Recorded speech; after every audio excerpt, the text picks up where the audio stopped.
நேயர்கள் அனைவருக்கும் வணக்கம். இது பிளஸ் அண்ட் மைனஸ் துலாக்கோல்.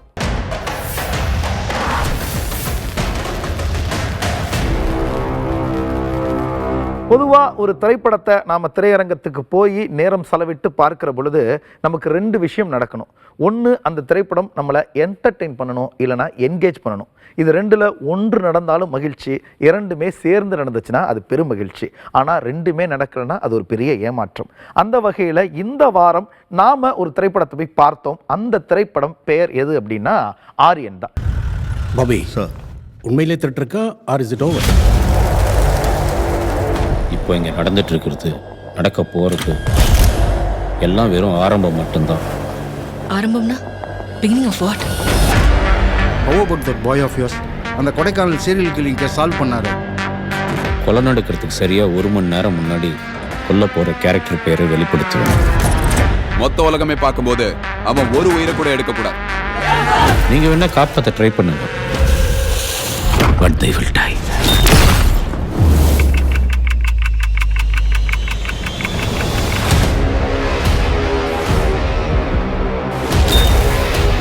இவங்களை கொலை பண்ணி என்ன பப்ளிசிட்டி கிடைக்கும்? அவனை பொறுத்த வரைக்கும் இது ஒரு art, and he is an artist.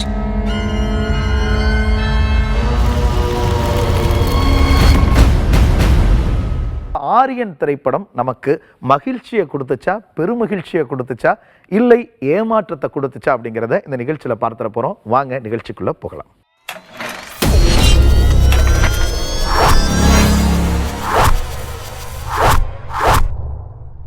Aryan திரைப்படத்தினுடைய ஒன்லைன் பற்றி சொல்லணும்னா அது ரொம்ப சிம்பிளான ஒன்லைன் தான், ஆனால் கொஞ்சம் கிரிட்டிக்கலான ஒன்லைன். முதல் காட்சி தொடங்குகிற பொழுதே ரொம்ப கதைக்குள்ளே போயிடுறாங்க. காட்சி தொடங்கி ஒரு 5 நிமிஷத்தில் ஒரு பெரிய ஃபேமஸான ஒரு லைவ் ஷோ டெலிவிஷனில் டெலிகாஸ்ட் ஆகுது. ஒட்டுமொத்த தமிழ்நாட்டு மக்களும் அதை ரொம்ப விறுவிறுப்பாகவும் இன்ட்ரெஸ்டாகவும் பார்த்துக்கிட்டு இருக்கும் பொழுது அந்த லைவ் ஷோக்குள்ளே ஒரு பப்ளிக்காக ஒரு ஜென்ரல் ஆடியன்ஸாக வந்திருக்கிற செல்வராகவன் அந்த ஒட்டுமொத்த ஸ்டூடியோவையும் தன் கையில் இருக்கிற ஒரு துப்பாக்கியின் மூலமாக ஹைஜாக் பண்ணுறாரு. அந்த ஷோவுக்கு கெஸ்ட்டாக வந்திருக்கிற ஒரு ஹீரோவை காலில் சுட்டுறாரு. இப்போது அவருடைய கோரிக்கை என்னன்னு ஒட்டுமொத்த காவல்துறையும் கேட்கும் பொழுது அவர் ஒரு விஷயத்த சொல்கிறாரு. நான் இன்னையிலேருந்து அடுத்தடுத்து வர 5 நாளுக்குள்ளே 5 கொலைகள் பண்ண போகிறேன். அந்த 5 கொலையினுடைய முதல் கொலை இன்றைக்கி நடக்க போகுது அப்படின்னு சொல்கிறாரு. சொல்லிவிட்டு அவரே சுட்டுக்கிட்டு செத்துடுறாரு. தான் தான் இந்த கொலையை செய்ய போகிறேன், ஆனால் நான் இப்போ சாக போகிறேன்னு சொன்னதற்கு பிறகு செத்த இந்த செல்வராகவன் இந்த நபர் எப்படி இந்த கொலைகளை செய்ய போகிறாரு, அதை எப்படி போலீஸ் தடுக்க போகிறாங்க, இல்லை அந்த விக்டிம்ஸை எப்படி காப்பாற்ற போகிறாங்க அப்படிங்கிற ஒரு பரபரப்பான திருப்பு முனையோட கதை தொடங்குது. அந்த கதையினுடைய ஃப்ளோவில் நிறைய விஷயங்கள் நடக்குது. இறுதியில் என்ன நடந்துச்சு அப்படிங்கிறது தான் இந்த படத்தினுடைய ஒன்லைன். படத்தினுடைய முதல் ப்ளஸ் யார் அப்படின்னா படத்தினுடைய நாயகன் விஷ்ணு விஷால் அவர்கள் தான். காரணம், இந்த படத்திற்காக அவர் நிறைய மெனக்கிட்டு இருக்கார். அந்த பாடி ஃபிட்னஸுக்காக இவர் நிறையா ஒர்க் அவுட் பண்ணியிருக்காரு அப்படிங்கிறது இந்த படத்திற்காகவே பிரத்யேகமாக பண்ணியிருக்கிறதையும் நம்மளால் பார்க்க முடியுது, புரிந்து கொள்ள முடிகிறது. அதை தாண்டி ஒரு காவல்துறை அதிகாரியாக ஒரு போலீஸுக்கான பாடி லாங்குவேஜை ராட்சசனுக்கு பிறகு மீண்டும் ரொம்ப பர்ஃபெக்டாக வந்து இந்த திரைப்படத்தில் விஷ்ணு விஷால் அவர்கள் நிறுத்தி இருக்கிறார். இதையெல்லாம் கடந்து படத்திலேயே அவருக்கு பர்சனல் லைஃப்பில் ஒரு பிரச்சனை இருக்குது. அதை தாண்டி காவல்துறை அதிகாரியாக தன்னுடைய கடமையை செய்ய வேண்டிய நிர்பந்தம், இந்த 2 விஷயத்தையும் ரொம்ப அழகாக பர்ஃபெக்டாக பேலன்ஸ் பண்ணி தன்னுடைய நடிப்பை ரொம்ப அற்புதமாக வெளிப்படுத்தி இருக்கிறாரு.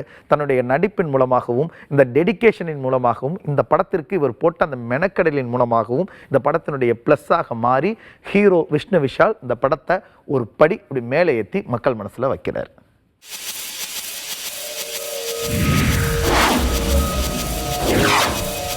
படத்தினுடைய அடுத்த முக்கியமான ப்ளஸ் யார் அப்படின்னா இயக்குனர் செல்வராகவன் அவர்கள் தான். எதற்காக இவர் ப்ளஸ் அப்படின்னு சொல்கிறோம் அப்படின்னா, ப்ளஸ் அப்படிங்கிறத தாண்டி இந்த படத்தினுடைய பில்லர், இந்த படத்தினுடைய லீடே இவர் தான் அப்படின்னு கூட சொல்லலாம். தன்னுடைய அசாத்தியமான ஒரு நடிப்பை இந்த திரைப்படத்தில் அவர் வெளிப்படுத்தி இருக்கிறாரு. தனக்குள்ள ஒரு இயக்குனர் இருக்கிறார் அப்படிங்கிறத இவர் தன்னுடைய நடிப்பின் மூலமாக ஒவ்வொரு காட்சியிலையும் ரொம்ப அழகாக திரையில் வெளிப்படுத்திட்டு போய்கிட்டே இருக்கிறார். இவருடைய அந்த நக்கலான சிரிப்பாக இருக்கட்டும், கூர்ந்த அந்த பார்வையாக இருக்கட்டும், விரக்தியை வெளிப்படுத்துகிற அந்த வலி நிறைந்த காட்சிகளாக இருக்கட்டும், எல்லா காட்சிகளிலையும் தன்னுடைய பக்குவமான முதிர்ந்த நடிப்பை வெளிப்படுத்தி இந்த படத்தினுடைய ப்ளஸ்ஸாக மாறி மக்கள் மனசில் ஆரியன் படத்தை ஒரு படி மேலே ஏற்றிருக்கிறாரு நடிகரும் இயக்குனருமான செல்வராகவன்.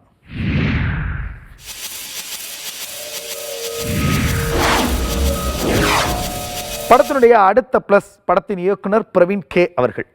இவர் எதற்கு நம்ம ப்ளஸ் அப்படின்னு சொல்கிறோம் அப்படின்னா, இந்த படம் ஒரு சைக்கோ த்ரில்லர் படமாக பண்ணணும்னு முடிவு பண்ணதற்கு பிறகு இது நாள் வரை வந்த சைக்கோ த்ரில்லர் படங்கள்லேருந்து தன்னுடைய இந்த படம் எப்படியாவது வித்தியாசப்படணும் அப்படிங்கிறதுக்காக புதுசாக ஒரு விஷயத்தை கையில் எடுத்து படம் துவங்கிய ஒரு முதல் 10 நிமிஷத்திலேயே பார்வையாளர்களை தன்னுடைய திரைக்கதையின் மூலமாகவும் கதையின் சுவாரஸ்யமான அந்த முடிச்சியின் மூலமாகவும் கட்டி போட்டதற்காகவே இவரை நம்ம பாராட்டலாம். தான் ஒரு சிறந்த இயக்குனர் அப்படிங்கிறத நிரூபிப்பதற்கு இவருக்கு அந்த முதல் 1/4 மணி நேரமே போதுமானதாக இருந்தது.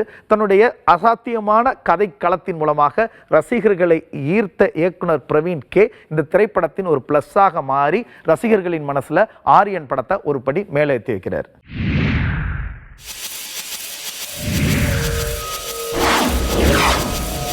ஆரியன் திரைப்படத்தினுடைய அடுத்த பிளஸ் யார் அப்படின்னா, இந்த படத்தினுடைய படத்தொகுப்பாளர் எடிட்டர் சான் லோகேஷ் அவர்கள் தான்.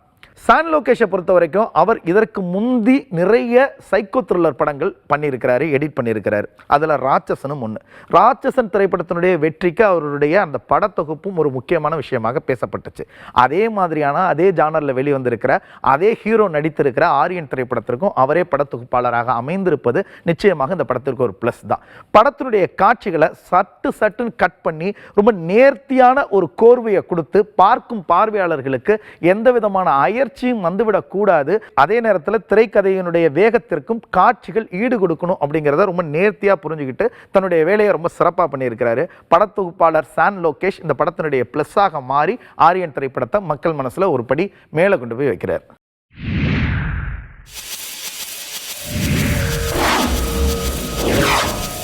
படத்தினுடைய அடுத்த பிளஸ் யார் அப்படின்னா, இசையமைப்பாளர் ஜிப்ரான். இந்த படத்தினுடைய பின்னணி இசை இந்த படத்தினுடைய மிகப்பெரிய பலம். ரொம்ப முக்கியமான அவசியமான பல இடங்களில் சில நேரங்களில் இவர் மௌனமாகவே திரையில் இருக்கிறது படத்திற்கு கூடுதல் பலத்தை கொடுக்குது. சத்தமே இல்லாமல் நம்மளை ஒரு பிரமிப்புக்குள்ளே கொண்டு போகிற ஒரு வித்தையை ஒரு இசையமைப்பாளராக ஜிப்ரான் இந்த படத்தில் ரொம்ப நேர்த்தியாகவும் அழகாகவும் செய்திருக்கிறார். பொதுவாக ஒரு த்ரில்லர் படத்துக்கு, ஒரு சைக்கோ த்ரில்லர் மாதிரியான படத்துக்கு ஒரு வில்லனுக்குன்னு ஒரு தீம் மியூசிக் ஒன்று இருக்கும், அப்படியே ஹீரோக்குன்னு ஒரு தீம் மியூசிக் ஒன்று இருக்கும். பட் இந்த படத்தை பொறுத்த வரைக்கும் அப்படியெல்லாம் ஒரு பிரத்யேகமாக வேலை செய்யாமல் ஒட்டுமொத்த படத்துலையுமே அந்த காட்சிக்கு தகுந்த மாதிரி ஸ்பெஷலான ஒரு தீம் மியூசிக்கை போட்டு படம் பார்க்கும் நம்மை கட்டி போடுகிற ஒரு வித்தையை இந்த படத்தில் ஒரு இசையமைப்பாளராக அவர் நிகழ்த்தி இருக்கிறாரு. இந்த படத்தினுடைய இசையமைப்பாளராக இவர் இந்த படத்திற்கு பிளஸ்ஸாக மாறி ஆரியன் திரைப்படத்தை மக்கள் மனசில் ஒரு படி மேலே கொண்டு போய் வைக்கிறார்.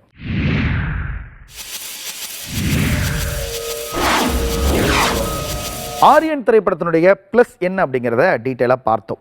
இந்த திரைப்படத்தை பொறுத்த வரைக்கும் இது ஒரு சைக்கோ த்ரில்லர் ஜானரில் உருவாகி இருக்கிற ஒரு திரைப்படம் தான். ஆனால் இந்த திரைப்படம் இதற்கு முந்தைய சைக்கோ ஜானர் திரைப்படங்கள்லேருந்து எந்த வகையில் வித்தியாசப்படுது அப்படின்னு பார்த்தோம் அப்படின்னா, அதனுடைய அந்த கதைக்களமும் அந்த முக்கியமான நாட்டும் தான்.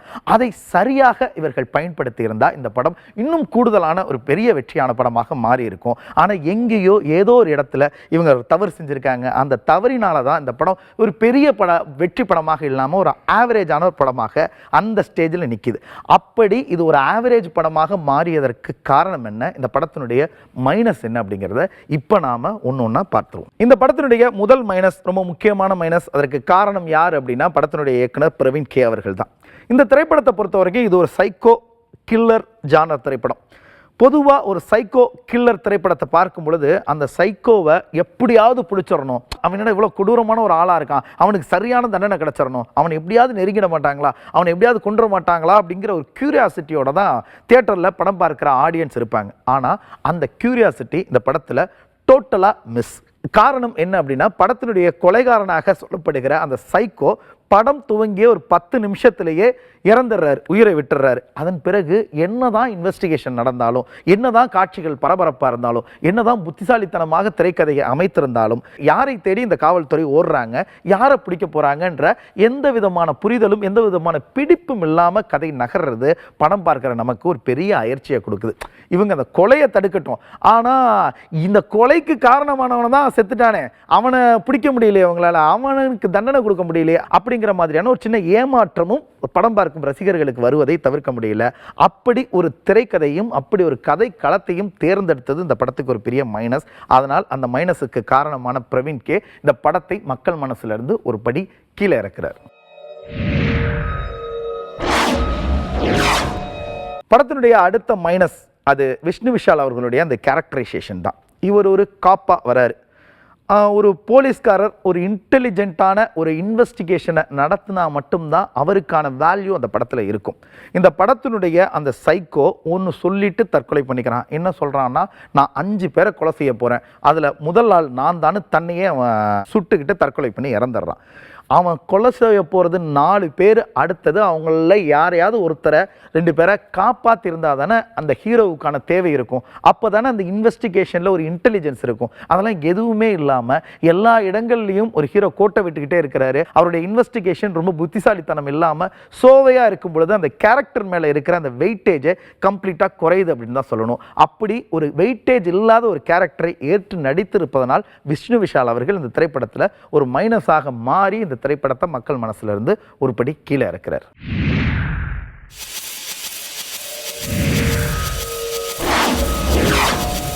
படத்தினுடைய அடுத்த மைனஸ் யார் அப்படின்னா, படத்தினுடைய ரைட்டர் மனு ஆனந்த். இந்த படத்தை பொறுத்த வரைக்கும் இவர் இயக்குனர் பிரவீன் கேயோடு சேர்ந்து வசனங்களையும் காட்சிகளையும் எழுதியிருக்கிறார். ஒரு ரைட்டரா இந்த படத்தில் மனு ஆனந்த் நிச்சயமா ஜெயிச்சிருக்கிறாரா அப்படின்னு கேட்டால் இல்லை அப்படின்னு தான் சொல்லி ஆகணும். காரணம், படம் முழுக்க ரொம்ப இன்டென்ஸாக பேசுகிற மாதிரி நிறைய வசனங்கள் வருது. ஆனால் எந்த வசனங்கள்லையும் சுவாரஸ்யம் இல்லை, எந்த வசனங்களும் நம்மளுடைய ஞாபகங்கள்லையும் போய் உட்காரலை. ஏனோ தானோன்னு எழுதப்பட்ட வசனங்கள் போல் எல்லா வசனங்களும் கடந்து போகிறது படத்திற்கு ஒரு பெரிய மைனஸ். அதை தாண்டி காட்சிகள் எல்லாமே அவர்களுடைய வசதிக்காக, அவர்களுடைய கன்வீனியன்ட்டுக்காக வளைச்சு எழுதியிருக்கிறது. படம் ஒட்டுமொத்தமாக படத்தை பார்க்கிற பொழுது இது இப்படி அவங்களுக்கு இஷ்டத்துக்கு அப்படி நடக்குது, இதெல்லாம் நம்ப முடியாது இருக்குது அப்படிங்கிற ஒரு கோபத்தையும் ஒரு அயற்சியையும் கொடுக்குது. அப்படியான ஒரு உணர்வை இந்த ரைட்டிங் கொடுத்தது இந்த படத்திற்கு ஒரு பெரிய மைனஸ். அந்த மைனஸிற்கு காரணமாக இருந்த ரைட்டர் மனு ஆனந்த் இந்த படத்தினுடைய மைனஸாக மாறி ஆரியன் திரைப்படத்தை மக்கள் மனசிலிருந்து ஒரு படி கீழே இறக்கிறார்.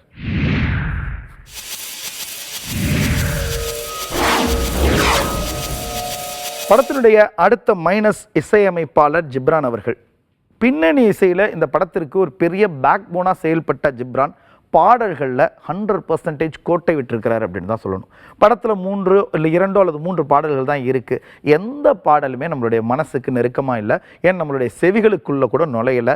ஏதோ நமக்கு அப்படியே வெளியிலேருந்து ரொம்ப தள்ளி நின்று நம்ம பார்க்கும் பொழுது இந்த பாடல் காட்சிகள்லாம் ரொம்ப அந்நியமாக திரையில் ஓடிக்கிட்டு இருக்கு. எந்த பாடலும் நம்மளுடைய மனசுக்குள்ளே போகாமல் இருந்தது இந்த படத்திற்கு ஒரு பெரிய மைனஸ். இது ஒரு சைக்கோ த்ரில்லர் ஜானர் திரைப்படமாகவே இருந்தாலும் பாடல்களின் மூலமாக நம்மை ஈர்த்திருந்தால், இந்த படத்தினுடைய பாடல்கள் ஹிட்டாக இருந்தால் இந்த படம் ரசிகர்களுக்கு இன்னும் நெருக்கமான படமாக மாறி இருக்கும். அப்படி செய்யாமல் விட்டது இசையமைப்பாளராக ஜிப்ரான் செய்த தவறு. அந்த வகையில் அவர் இந்த படத்தினுடைய மைனஸாக மாறி ஆரியன் திரைப்படத்தை மக்கள் மனசிலிருந்து ஒரு படி கீழே இறக்கிறார்.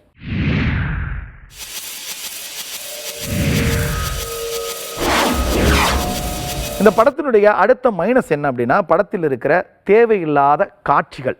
அப்படியான காட்சிகள் இந்த படத்தில் நிறையவே இருக்குது. விஷ்ணு விஷாலுக்கும் அவருடைய மனைவிக்கும் இடையே ஒரு பிரச்சனை இருக்குது. அவங்க டைவர்ஸ்க்கு அப்ளை பண்ணியிருக்காங்க, அதுக்காக வெயிட் பண்ணிட்டு இருக்காங்கன்ற மாதிரியான ஒரு ட்ராக் ஒன்று போகுது. அந்த ட்ராக்குக்கும் இந்த படத்திற்கும் எந்த விதத்திலையும் சம்பந்தமே இல்லை.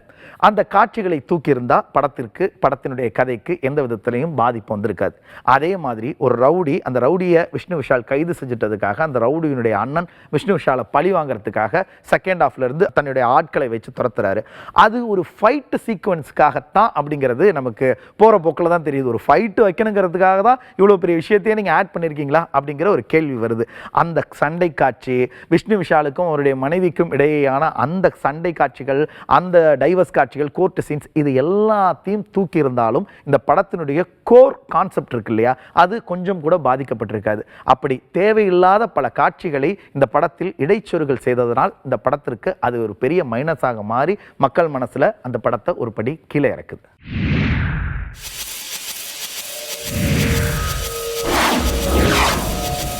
ஆரியன் திரைப்படத்தினுடைய ப்ளஸ் என்ன மைனஸ் என்ன அப்படிங்கிறத ரொம்ப நுட்பமாக டீட்டெயிலாக நம்ம பார்த்தோம்.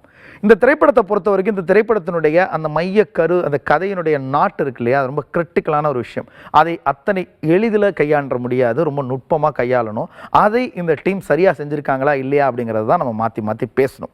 இந்த திரைப்படத்தை பொறுத்த வரைக்கும் சைக்கோ ஜானரில் ஒரு திரைப்படம் பண்ணணும்னு முடிவு பண்ணதற்கு பிறகு இதற்கு முந்தைய சைக்கோ ஜானர் திரைப்படங்களினுடைய அந்த ஸ்டீரியோ டைப் விஷயங்கள்லாம் உடைச்சு புதுசாக ஒரு ட்ரீட்மெண்ட் கொடுக்கணும், புதுசான ஒரு எக்ஸ்பீரியன்ஸை மக்களுக்கு வழங்கணும் அப்படிங்கிற முயற்சியை இந்த குழு குழு எடுத்துக்கிட்டு அதற்கு ஒரு திரைக்கதை அமைத்து அதற்கு ஒரு கதை செஞ்சு இந்த படத்தை நமக்கு ப்ரெசென்ட் பண்ணியிருக்காங்க. அவர்களுடைய இந்த முயற்சி தான் இந்த படத்தினுடைய ப்ளஸ். ஆனால் அந்த முயற்சியை இவர்கள் சரியாகவே எடுத்திருந்தாலும் சரியாகவே செய்திருந்தாலும் படம் ஆரம்பித்து ஒரு அரை மணி நேரம் வரைக்கும் இருந்த அந்த வேகமும் விறுவிறுப்பும் கதாநாயகனுடைய என்ட்ரிக்கு பிறகு இன்னும் அதிகமாகாமல் படத்தினுடைய வேகமே குறைஞ்சு படம் பல்வேறு திசைகளில் பயணித்து ஒரு லூஸ் பேக்கேஜாக இந்த படம் நமக்கு ப்ரெசென்ட் செய்யப்பட்டது இந்த திரைப்படத்தினுடைய மிகப்பெரிய மைனஸ்.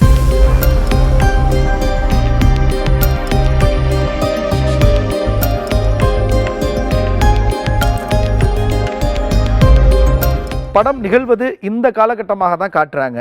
ஆனாலும் படத்தில் ஒரு விக்டிம் இந்த காலகட்டத்திலையும் ஏதோ ஒரு மூலையில் இருக்கிற ஒரு எஸ்டிடி பூத்துக்குள்ளே போய் ₹1 காயினை போட்டு ஃபோன் பண்ணி அந்த பூத் வெடித்து சாகிற மாதிரியான ஒரு காட்சி ஒன்று இருக்குது.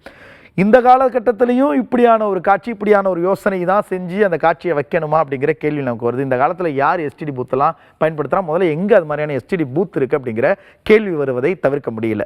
அதை தாண்டி இந்த படத்தில் ரொம்ப முக்கியமான மைனஸாக நமக்கு தோன்றது என்ன அப்படின்னா, படத்தினுடைய அந்த கொலைகாரனாக அறியப்படுகிற அந்த சைக்கோ டிவியிலேயே தோன்றி தான் அடுத்தடுத்து பல கொலைகளை செய்ய போகிறதா சொல்கிறாரு. தமிழ்நாடு முழுக்க அது ஒரு பெரிய பரபரப்பான வழக்காக மாறுது. ஆனால் இதற்கு முன்பாக அவரோடு பழகிய அடுத்தடுத்த விக்டிம்ஸ் யாருமே இவனை எனக்கு தெரியும், இவன் என் பேரை சொல்கிறான், எனக்கு பயமாக இருக்குது அப்படின்ற மாதிரி எந்த வழக்குகளையும் போலீஸ்காரர்கிட்ட சொல்லலை, எந்த விஷயங்களையும் போலீஸ்காரங்களோட ஷேர் பண்ணல அப்படிங்கிறது இந்த திரைப்படத்தினுடைய இன்னொரு மைனஸ். இப்படி பல விஷயங்களை இவங்க கவனிக்க தவற விட்டது இந்த படத்தினுடைய முழுமையான மைனஸ். ஆனாலும் அந்த சின்ன சின்ன பிரச்சனைகளை எல்லாம் நம்மளுடைய கவனத்துக்கே வராமல் படம் பார்க்கிற பொழுது ஒரு விறுவிறுப்பான கதையை சொல்லுகிறார்கள் அப்படிங்கிற கோணத்திலேயே நம்ம அப்படி என்கேஜ் பண்ணி வச்சிருந்தது இந்த திரைப்படத்தினுடைய ப்ளஸ்.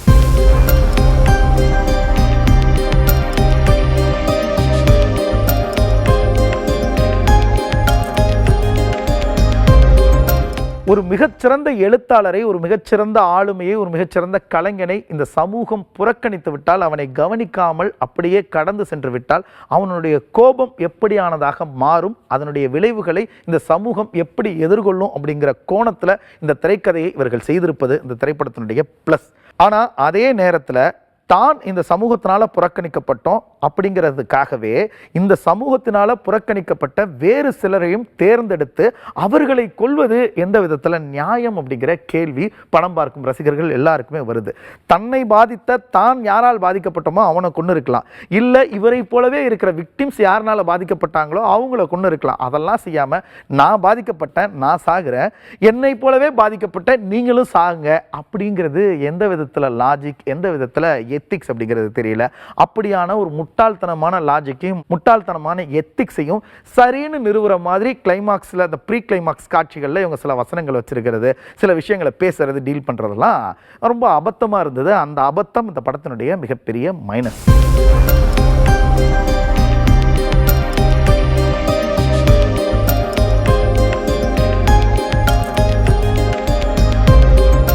ஒரு சைக்கோ த்ரில்லர் படம் அப்படின்னாலே அந்த படத்தினுடைய இன்வெஸ்டிகேஷன்ஸ் ரொம்ப இன்டெலிஜென்ட்டாக இருக்கணும்.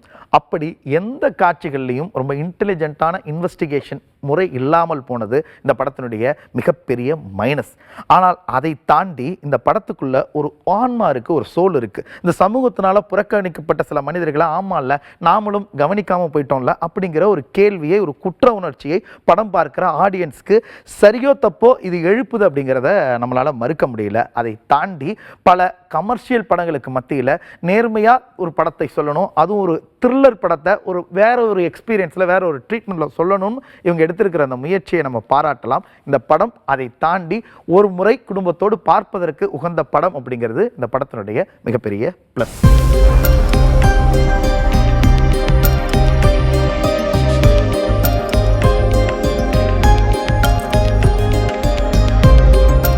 ஆரியன் திரைப்படத்தினுடைய ப்ளஸ் என்ன மைனஸ் என்ன, அந்த திரைப்படம் எப்படியான அதிர்வுகளை அனுபவங்களை நமக்கு கொடுத்துச்சு அப்படிங்கிறத நம்ம பேசணும். அது நம்முடைய கருத்து. அந்த வகையில் நம்முடைய நிகழ்ச்சி இந்த திரைப்படத்திற்கு வழங்குகிற நட்சத்திர மதிப்பீடு என்ன அப்படிங்கிறத இப்போ பார்த்தலாம்.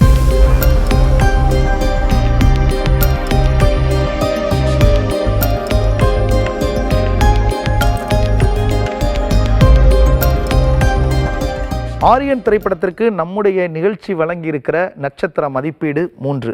நேர்களே, மீண்டும் வேறொரு திரைப்படத்தோடும் அந்த திரைப்படம் சார்ந்த செய்திகளோடும் அந்த திரைப்படத்தில் இருக்கிற ப்ளஸ் என்ன மைனஸ் என்ன என்கிற தகவல்களோடும் உங்களை வந்து சந்திக்கிறோம். அதுவரையில் உங்களிடமிருந்து விடைபெறுகிறோம். நன்றி, வணக்கம். இது ப்ளஸ் அண்ட் மைனஸ் துலாக்கோல்.